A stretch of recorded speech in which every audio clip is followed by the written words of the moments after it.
Bismillahirrahmanirrahim. Bismillahirrahmanirrahim. Wahaikum jami'an bi tahiyatul Islam, tahiyatu fiha salam, tahiyatan mubarakatan minallah, tahiyatu ahli jannah, tahiyatul muttaqin wal mursalin.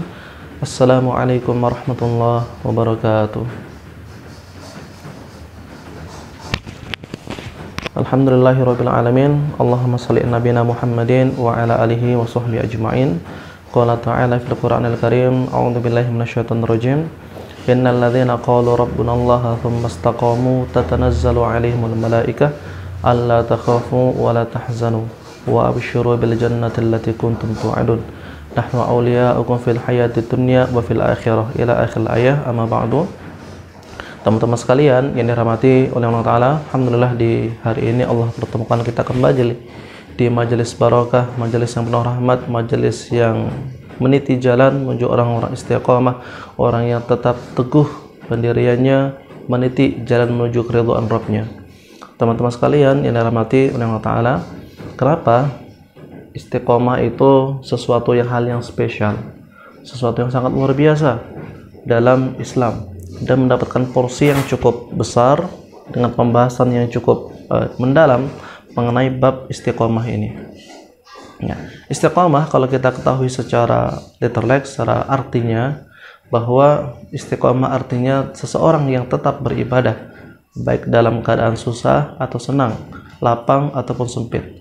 Sebagaimana Imam Al-Qushayri rahimahullah ta'ala mengatakan bahwasanya bahwa istiqamah itu jika seseorang dia tetap beribadah, dia tetap menyembah Allah Ta'ala, dia tetap meniti jalan menuju ridha Allah Ta'ala dikala sempit dan lapang, dikala sulit dan mudah. Sehingga orang istiqomah ini teman-teman sekalian yang dirahmati oleh Allah Ta'ala bukan orang yang musiman, bukan orang musiman yang ketika orang tren ibadah ini dia ikut ibadah itu, kemudian jika tren tersebut hilang dia nggak ikut ibadah. Ya. Orang istiqomah ini bukan orang-orang yang ketika dia ibadah dia seakan-akan taat karena lagi banyaknya orang atau ada keuntungan di dalamnya, makanya dia ikut ibadah atau agenda dakwah tersebut. Semisal Ramadan, tidak dinamakan orang yang istiqomah ketika ia hanya taat di bulan Ramadan, tetapi di luar Ramadan dia tidak taat. Di dalam Ramadan, Masya Allah, sholat berjamaah, jangankan yang 5 waktu, yang sunnah tarawih saja, yang witir sekalipun, tadarus sekalipun sampai tengah malam, Masya Allah, dia kerjakan, ya, dia lakukan. Tetapi di luar bulan Ramadan, dia selesaikan waktu tersebut. Dia tidak sholat berjamaah, dia tidak tilawatul Quran, bahkan tidak bersedekah, bahkan jangankan sholat wajib, sholat sunnah pun tidak dikerjakan. Dan ini bukan orang yang istiqomah, bukan dinamakan orang yang istiqomah. Orang yang istiqomah itu ketika dia terus ibadah meskipun di luar bulan Ramadan, dia tetap ibadah di luar bulan Ramadan, dalam artian ibadah yang wajib sepanjang hidup, ya, sholat 5 waktu, ya, sedekahnya, kemudian tilawatul Quran dan yang lainnya. Dan inilah orang yang dinamakan istiqomah, tidak peduli di dalam ataupun di luar Ramadan. Ya, oleh karena itu dalam beberapa bab dibahas bagaimana para ulama itu Al-Imam Daqiq Al-Aid rahimahullah ta'ala ketika menyebut kalimat istiqomah, bahwa beliau mengatakan bahwasanya bukanlah orang yang hebat itu ketika dia ibadah, ya, dalam tempo yang lama, artinya 1 hari dia lama tapi setelahnya menghilang. Tapi orang yang dikatakan awalun, orang yang utama, sebagaimana isyarat dalam Al-Quran, adalah ketika dia ibadah sedikit demi sedikit tetapi sepanjang hidupnya hingga Allah memanggil dirinya, malaikat menjemput ruhnya, adalah ketika seseorang mampu bertahan dalam kondisi terbaiknya, ini Masya Allah. Kita kadang kebalik tuh masalah tentang istiqomah ini. Kalau hal yang kurang baik kita ngomongin nggak apa-apa, yang penting istiqomah aja. Tapi kalau ibadah ala kadarnya, ya, bahkan cenderung berkurang. Kalau hal yang masalah duniawi, masalah cari uang, ya, cari kepopuleran dan seterusnya, kita berusaha untuk meningkatkan, ya kan? Setelah berapa lama kita ingin meningkatkan. Misal tuh ada orang usaha, bisnis, omset per bulannya ya 5 juta, maka dia ingin mengangkat omset tersebut, menaikkan omset tersebut menjadi 10 juta. Dengan alasan supaya istiqomah, supaya semangat. Ya, supaya istiqomah, supaya semangat. Maka menaikkan omset tersebut dari 5 juta ke 10 juta. Tetapi dalam hal ibadah, hal ini harus dipahami bahwa seseorang ketika istiqomah, dia pasti akan meningkatkan ibadahnya. Ya. Maka Imam Al-Ghazali rahimahullah ta'ala, beliau mengatakan orang istiqomah itu bukan hanya orang yang dawam, orang yang terus ibadah, tetapi ibadahnya akan meningkat. Tidak mungkin ketika orang ibadah 1 tahun, dia tidak bertambah ya, ibadahnya.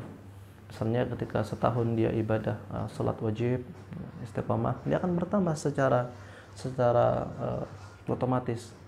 Kalau ibadahnya tersebut akan bertambah dan bertambah rasa takutnya kepada Allah Subhanahu wa taala.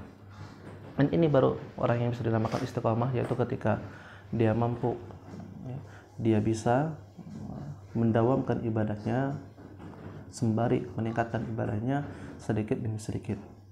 Ya. Maka teman-teman sekalian yang dirahmati Allah Ta'ala, hal ini tidak mudah karena perkara inilah diajarkan oleh para sahabat ridwanullah alaihim ajmain ketika mereka dalam keadaan susah ataupun lapang, mereka tetap ibadah kepada Allah Ta'ala.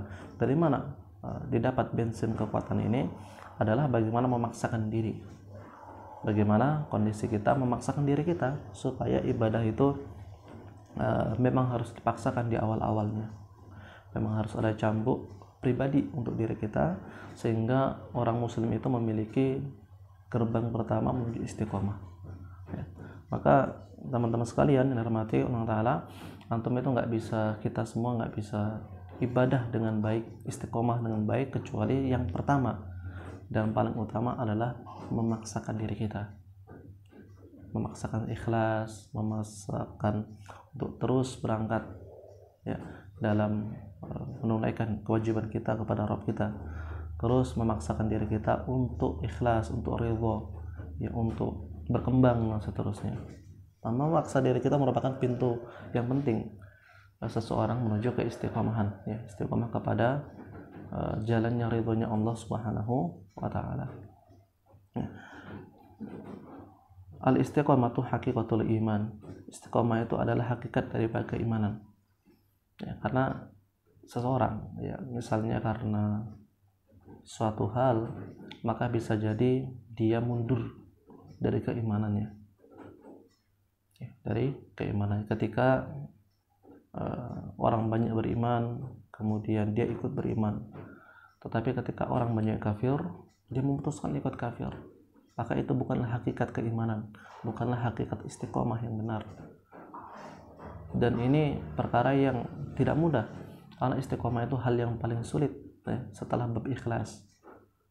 Istiqomah perkara yang sulit setelah bab ikhlas ya, karena pola pikir orang manusia ikhlas itu cukup, tapi realitasnya ikhlas itu tidak cukup. Istiqomah lah yang menguatkan ikhlas tersebut ya. Teman-teman sekalian dirahmati Allah Ta'ala, hadis ini merupakan hadis yang mulia daripada Sufyan bin Abdullah bin radhiyallahu anhu, tentang bagaimana seorang muslim dalam bab hadis yang ke-21 ini, hal yang sederhana tetapi istimewa, dan dia istiqomah dalam jalan tersebut ya, bahwa dia bertanya kepada Rasulullah SAW, qultu, aku bertanya kepada Rasulullah SAW, ya Rasulullah, wahai Rasulullah, qul li fil Islam, katakan padaku fil Islam, di dalam perkara Islam ya, qaulan, sebuah perkataan, sebuah ucapan, sebuah kalam, la as'alu anhu ahadan ghairak, yang aku nggak akan bertanya setelah ini kepada selain engkau. Kata Rasul sallallahu alaihi wasallam, qul, katakanlah, amantu billah, aku beriman kepada Allah Ta'ala, tsumastaqim, kemudian istiqomalah terhadap agama Allah Ta'ala, istiqomalah dalam agama Allah Subhanahu wa Ta'ala. Nah teman-teman sekalian dirahmati oleh Allah Ta'ala, wabihi ilaiqal, Imam Nawawi Ta'ala berkata bahwa kalimat amantu billah, aku beriman kepada Allah Subhanahu wa Ta'ala, adalah ketika seseorang meyakini dengan baik keimanannya, jujur dengan keimanannya tanpa ada paksaan, tanpa ada modus kepada Allah Ta'ala. Maka maka ia katakan amantu billah, ya aku beriman kepada Allah Subhanahu wa taala. Kama umirtu wa nahid, ya seperti semua perkara dari Allah taala dikerjakan dan semua larangan dari Allah taala ditinggalkan. Ya. Itu kalimat makna dari amantu billah, aku beriman kepada Allah taala. Tsumastaqim, kemudian istiqomahlah terhadap keimanan, istiqomahlah dalam agama ini, istiqomahlah dalam agama ini. Wabihi ilal qol, maka berkata Imam Nawawi rahimahullah taala, beliau mengutip Quran surah Fussilat ayat 30,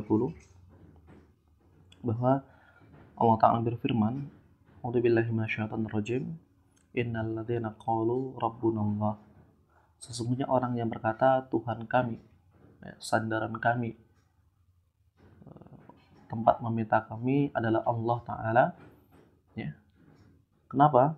Tsumastaqamu, kemudian istaqamu, ya, mereka istiqomah terhadap keimanan tersebut.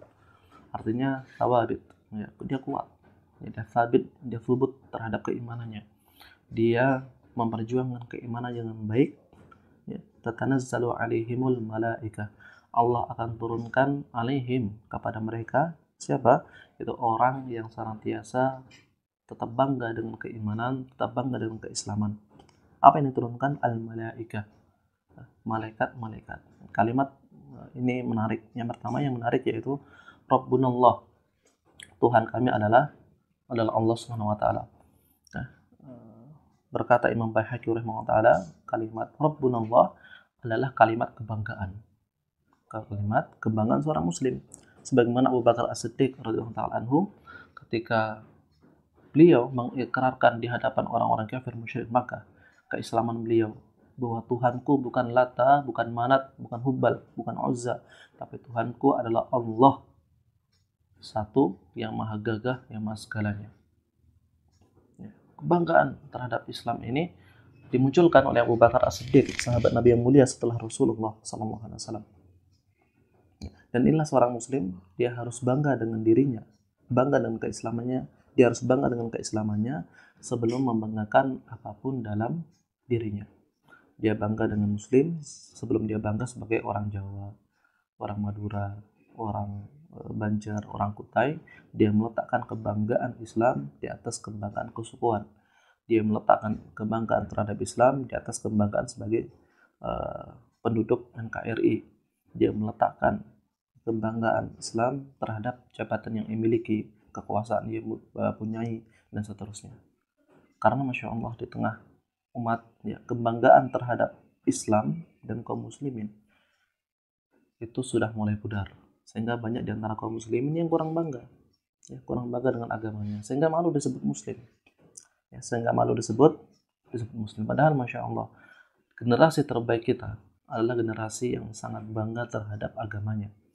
Generasi emas sebelum kita adalah generasi yang terbaik, yang mereka bersungguh-sungguh dengan keimanannya, memproklamirkan keimanannya, keislamannya terhadap rakyat, ya, kepada orang umum. Mereka umumkan bahwasanya saya muslim dan saya akan bertindak sebagai mana muslim yang baik, sebagaimana muslim yang baik, sebagai muslim yang taat.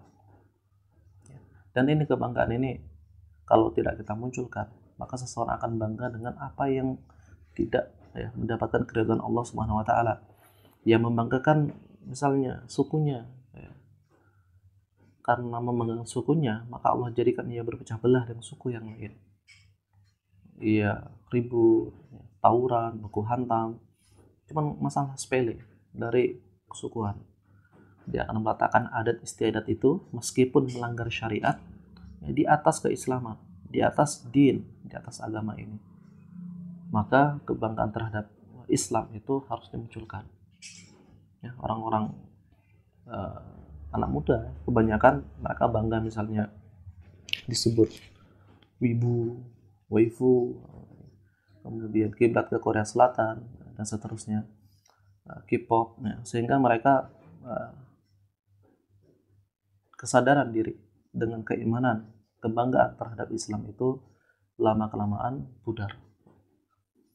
Maka berkata Al-Imam Nawawi rahimahullah taala, jika seseorang memperjuangkan keimanannya kemudian dia memproklamirkan, mengikrarkan dirinya bahwa dia hamba Allah Ta'ala, maka Allah Ta'ala akan menolong dirinya dalam meniti jalan menuju totalitas kehambaan.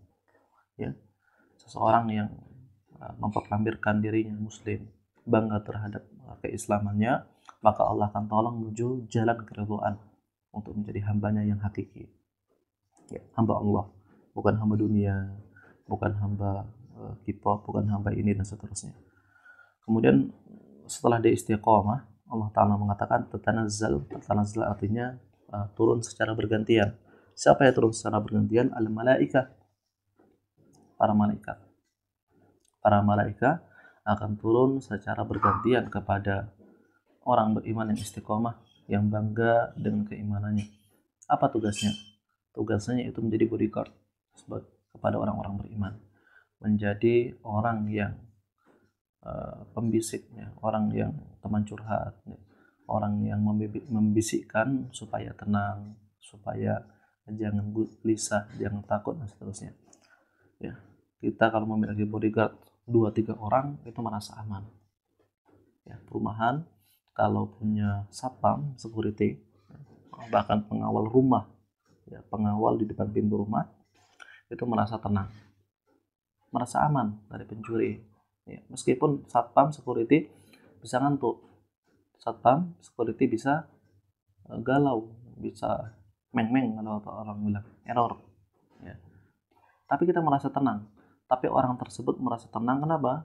Karena dijaga rumahnya, dijaga komplek perumahannya, bodyguard kemana-mana pun dia berada, dia merasa ancaman itu berkurang karena adanya bodyguard tadi. Nah, orang beriman yang istiqomah, bodyguardnya adalah malaikat yang la ya'sunallaha ma amaruh, tidak akan bermaksiat, tidak akan melawan perintah Allah Ta'ala, tidak akan membahayakan orang beriman, ya, dan tidak akan ngantuk, ya, tidak akan galau, tidak akan sedih. Dan inilah orang beriman yang memiliki keutamaan yang besar di sisi Allah Subhanahu Wa Ta'ala. Mereka istiqomah, maka bodyguardnya bukan satpam, security, pembunuh bayaran dan seterusnya, tetapi bodyguardnya yang terbaik adalah malaikat. Karena malaikat ini menghibur orang beriman, katanya la takhafu wa la tahzanu, jangan takut, jangan sedih. Takhaf, kenapa para ulama tafsir itu menafsirkan ada takhafu, ada tahzanu? Ketika seseorang takut, maka biasanya dia tidak beramal, dia tidak melakukan pekerjaan, dia tidak beraktivitas karena takut.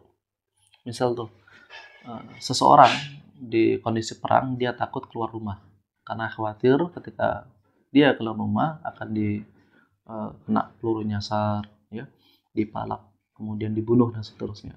Maka karena takut dia tidak melakukan aktivitas di luar rumah. Orang beriman, ya, orang nggak beriman atau kurang beriman, jika dia takut, maka aktivitas amalnya itu tidak akan dikerjakan, tidak akan dilakukan karena alasan takut. Antum, ya, mau ke masjid takut misalnya ada ular, yang mah nggak jadi ke masjid, Antum nggak datang ke pengajian karena takut di jalan macet, maka demi Allah antum nggak akan berangkat pengajian. Begitupun yang lainnya, takut ke silaturahim karena misalnya cuaca, ya, ada badai, tsunami, sumanto dan seterusnya, maka nggak akan dikerjakan amalan tersebut. Kalimat takut ini kata malaikat, la takhaf, udah nggak usah takut, ibadah aja. Tapi belum cukup itu, la tahzan, jangan sedih. La takhafu, jangan takut. Tadi jelaskan kalau sudah takut nggak beraktivitas, nggak beramal. Tetapi kalau sudah jangan takut itu nggak cukup, dia udah berani keluar rumah untuk ibadah, untuk salat jamaah, untuk untuk datang ke pengajian, untuk menimba ilmu dan seterusnya, tapi tahzan, huzn, dia sedih, maka tidak maksimal ibadah tersebut, tidak maksimal aktivitas yang ia lakukan. Orang yang galau itu ketika ibadah, ya, apa yang terjadi? Maka pikirannya bukan menuju ke Allah, pikirannya menuju ke selain Allah. Orang yang lagi kerja, dia galau, dia sedih, maka bisa jadi akan terjadi kecelakaan dalam pekerjaannya. Ya, orang lagi sedih, nangis ya, bercucuran air matanya ya, menangis terbahak-bahak ya di lampu merah. Maka lampu merah itu nggak kelihatan, dikira lampu hijau karena matanya sembab oleh air mata. Maka meskipun dia beraktivitas, orang yang sedih, orang yang galau tidak akan maksimal. Maka malaikat menghibur orang beriman dengan la takhafu wa la tahzanu. Jangan sedih, jangan takut dan jangan sedih. Tetap aktivitas dan fokus kepada tujuan, yaitu Allah Subhanahu wa taala. Wa absyiru bil jannati allati kuntum tu'adun. Wa absyiru, dan beritakan berita gembira bil jannati allati, dengan surga allati tu'adun, yang udah dipersiapkan kepada mereka. Dan para ulama mentafsirkan tu'adun yaitu yang sudah dijanjikan, yang sudah memang spesial buat mereka. Ya, yang sudah spesial buat mereka. Jika kita datang di sebuah tempat, kemudian tiba-tiba tuan rumah tersebut sudah menyiapkan, antum jangan duduk situ, silakan duduk sini, sudah kami persiapkan. Tempat duduknya Masya Allah, empuk, bersih, harum, wangi. Kita merasa apa? Merasa terhormat, merasa nyaman, merasa enak. Karena apa? Tu'adun, sudah dipersiapkan, sudah dijanjikan oleh tuan rumah dan sudah dipersiapkan untuk kita untuk duduk nyaman di situ. Ya, nahnu auliya'ukum, kata Allah Ta'ala. Kamilah aulia, wali mereka, yaitu yang akan mengurusi mereka fil hayati dunia wa fil akhirah, dalam kehidupan dunia dan kehidupan akhirat. Maka sebaik-baik wali, ya, sebaik-baik penolong itu adalah Allah Subhanahu wa taala, di mana bukan hanya Allah menjadi wali di dunia, tapi wali kita di akhirat. Itu dalam artian di bawah lindungan Allah Subhanahu wa taala. Seseorang jika berlindung kepada orang, gubernur, ya, wali kota dan seterusnya, mereka memiliki masa jabatan yang singkat, 5 tahun, 2 periode, mungkin 10 tahun dan seterusnya. Tapi ketika wafat, ketika mati, ketika meninggal, mati, selesai masa untuk dilindungi oleh gubernur tersebut, oleh pejabat tersebut. Seseorang yang ketika wafat mati, ya, maka Allah Ta'ala tetap akan menjadi wali, ya, tetap akan menjadi pelindungnya dengan syarat tadi.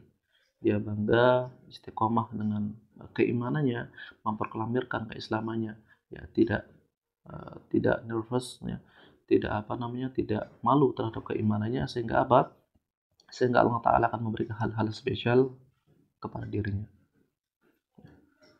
Wa bi ilaikal, berkata Imam Nawawi rahimahullah ta'ala, seseorang yang diberikan berita gembira berupa surga, dikatakan bahwasanya bukan hanya kepada dirinya,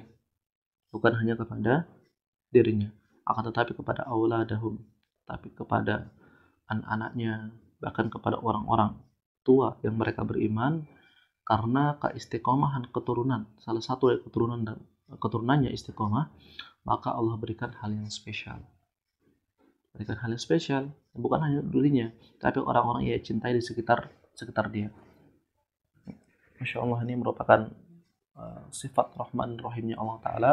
Bagaimana ketika orang itu beriman, istiqomah, maka bukan hanya dia yang akan mendapatkan hal yang spesial dari Allah Subhanahu wa Ta'ala, tetapi aulad, ya, anak-anak, bahkan orang tua kita yang mereka dengan syarat beriman, kalau kita istiqomah, maka mereka akan mendapatkan cipratan hal spesial tadi. Ya, hal spesial tadi. Nah, teman-teman sekalian, yang dirahmati Allah Ta'ala, maka istiqomah itu berat, ya. Kata anak muda sekarang, istiqomah itu berat. Yang ringan itu istirahat. Ya. Kalau kita hanya sekedar ibadah, menunaikan kewajiban tanpa istiqomah, dalam artian, dalam kutipan, tidak bertambah kualitasnya, tidak bertambah kuantitasnya, maka ini belum bisa dinamakan istiqomah. Seseorang istiqomah itu pasti akan bertambah, ya, entah itu lahiriah atau dhahiriah, pasti akan bertambah. Maka bagaimana tipsnya? Ya. Al-Imam Al-Manawi rahimahullah ta'ala beberapa memberikan, ya, tips-tips kepada kita, ya, yaitu kaifiyah, caranya bagaimana seseorang istiqomah dalam agamanya. Dikatakan bahwasanya seseorang yang ingin istiqomah, hal yang pertama yang ia lakukan adalah berkumpul dengan orang-orang soleh, berkumpul dengan orang-orang baik, berkumpul dengan orang-orang yang terus mengingatkan kepada ketaatan kepada Allah Ta'ala, kepada keimanan, kepada ketakutan hanya kepada Allah Subhanahu wa Ta'ala. Ya, hal yang pertama dilakukan adalah bagaimana ia terus mencari teman yang baik, teman yang soleh. Kadang orang kalau nyari pertemanan, misalnya kayak di Instagram, Facebook ya, mau add pertemanan, kita seseorang ya bisa nyari yang cantik lah, yang ganteng lah, yang glowing lah, yang surfing lah, apalah itu. Dia tidak melihat hal lain, yaitu berupa kesolehan seseorang, postingannya yang baik ya. Dia nggak peduli postingan baik atau buruk, kalau glowing ya udah di add ya. Maka dalam hal keimanan, seseorang yang ketika ingin meningkatkan keimanan, istiqomah dalam keimanan, usahakan memiliki teman yang baik itu lebih banyak daripada teman yang buruk. Teman yang buruk, tujuan kita teman sama mereka, kalau kita bisa mendakwai, alhamdulillah. Kalau nggak bisa, tinggalkan. Teman yang baik ini merupakan jalan pintu untuk seseorang istiqomah. Karena jika seseorang beriman,